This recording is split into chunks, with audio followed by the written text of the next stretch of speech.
of the vote in there. He's ahead in Arizona right now with a little more than half, or excuse me, with a little more than half the vote in there. You see 63% of the vote in there, and then also he's still ahead in Nevada with nearly 90-something% of the vote in there as well. And look, I mean, we knew going into yesterday that the polls were tight in a number of these battleground states.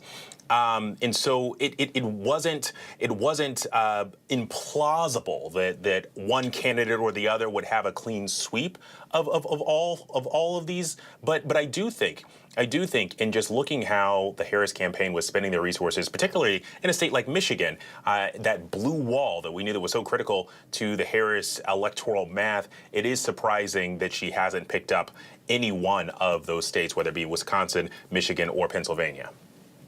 And exit polls show that 45% of voters nationally say they're worse off under the Biden-Harris administration than before. That's the highest we've seen in exit polls, even surpassing the 42% who said they were worse off in 2008 during the Great Recession.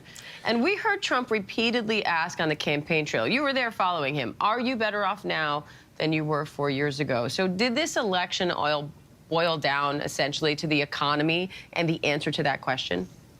Well, look, I mean, I do think there was at least one other exit poll response that polled higher, and that was along the stakes of the politics of the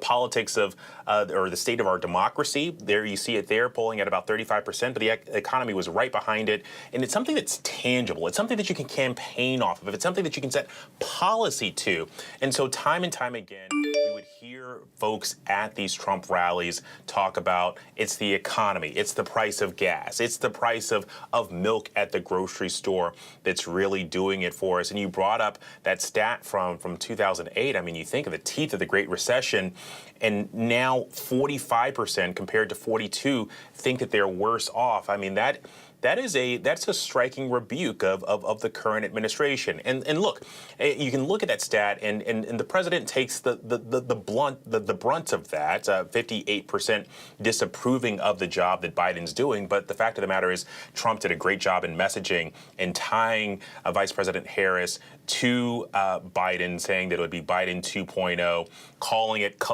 Kamala-nomics, really linking her to the economy, which was something that clearly resonated with his base. Trump also said during the ABC News debate with Harris that he had concepts of a plan for health care. Recently, House Speaker Mike Johnson talked about repealing the Affordable Care Act.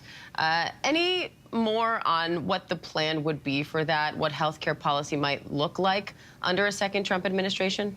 Well, we're still really early, and look, I mean, he's talked about having RFK involved in healthcare and in food. There's a lot of things that need to get worked out. And when I talk about this transition, we're talking about 2 million federal workers that are now going to be under former President Trump, now President-elect Trump again. He's got 4,000 political appointees. 1,200 of them have to have Senate confirmation. So I mean, I think he's laid out some big picture ideas, but in terms of the details behind them, and even